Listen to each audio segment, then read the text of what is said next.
So one thing that I see a lot in my teaching are very good students, very good players who are technically comfortable, who have great sound, great tone, but who are often a little stumped when it comes to reading rhythmic passages. And while I think a lot of those people have a really good grasp on the fundamental concepts of reading the rhythmic symbols on the page, they don't really have any strategies in place to connect theory with practice, in this case, and execute on those rhythms. So what I want to do is share my approach with you to rhythms, because I think otherwise great players are struggling unnecessarily with challenges that they could solve in minutes, honestly. So step one is to really put down the guitar and instead grab a piece of paper, your music, and a pencil. And I want you to start off by identifying a single rhythmic passage from any of your pieces that gives you trouble. It doesn't matter how simple or complex it is, all that matters is that you found it challenging. So I want you to go through this process with me from the very beginning and really start putting things into practice right away. If you've been following along with any of my previous videos or my mailing list or my blog posts, you'll know that I really believe that knowledge doesn't mean a whole lot unless it's put into action right away. So it's very important that you follow along with me and work your way through this strategy as we go. So write down the rhythmic pattern on your piece of staff paper that's giving you trouble. And the goal here is to actually write the counting above the rhythmic passage. And what we're trying to do is to identify where in the measure you're going to be playing each one of these notes, so that you kind of have a bit of a roadmap as to how the bar unfolds. And this is really, I think, especially important in our case as classical guitarists, because we primarily play polyphonic music, so music with more than one part sounding simultaneously. So I'm going to go through step one with an etude by Soar. If you're interested in following along, it's Opus 44, number 3. Very simple rhythmically, but again, we're just trying to get an idea about how this is going to work. So as I mentioned, the first step is to write out the counting above the rhythm, as I did here. And this accomplishes a few things.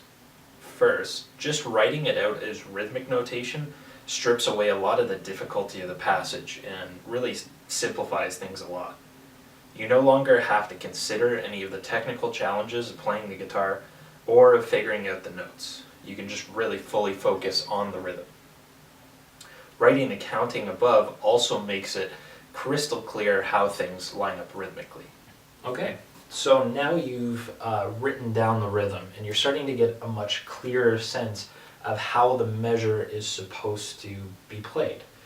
And now I want you to execute on that rhythm.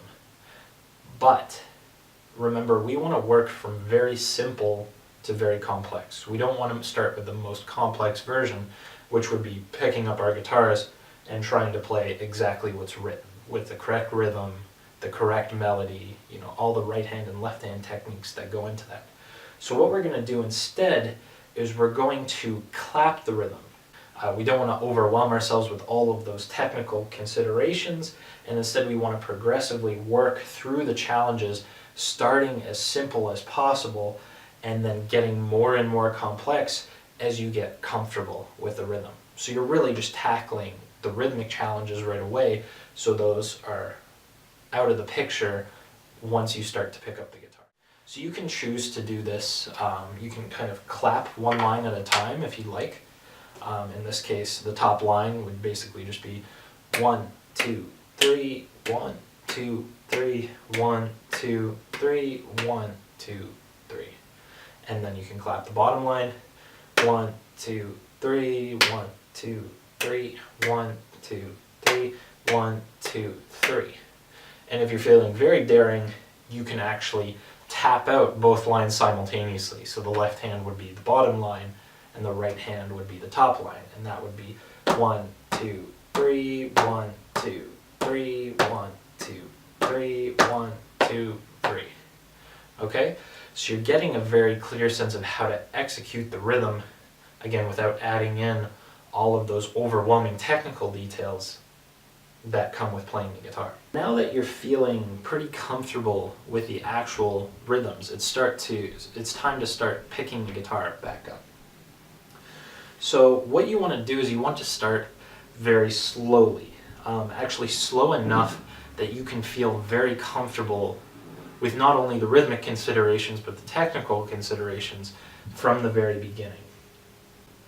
So pick a slow tempo and play this passage correctly a few times in a row, because consistency is what we're aiming for here. And then as you get more comfortable, slowly work your way up to your target tempo, a few beats per minute at a time. So I've already done this work before, but I'm going to show you how the passage sounds and how that kind of equates with the rhythm that we played. So.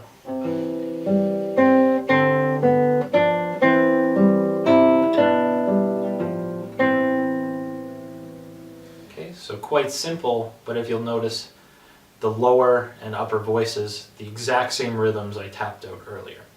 So I've gotten very comfortable with the rhythm first, and then I've added layers of complexity on as I go. So the amount of time this will take really depends on the complexity of the rhythm and the complexity of the passage. But I promise you that the more you go through this process, and the more you start to correctly learn each rhythmic passage, the more natural and automatic it's going to start to feel. The goal is really just getting in those hours and those repetitions, because the deeper you learn, the more confident you'll start to feel as you tackle more and more challenging rhythmic passages and more challenging repertoire.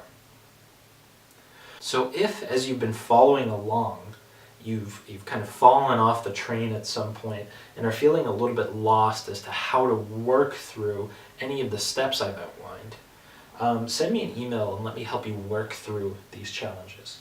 A big part of improving any skill is to really get immediate feedback from a coach who can help you quickly make corrections so that you're always moving in the right direction. So click the link below in the description and let's get started on achieving some of your biggest musical dreams and overcoming some of your greatest challenges. So I hope this video has helped you, and I hope that it continues to help you as you work through some of the most challenging repertoire you've taken on.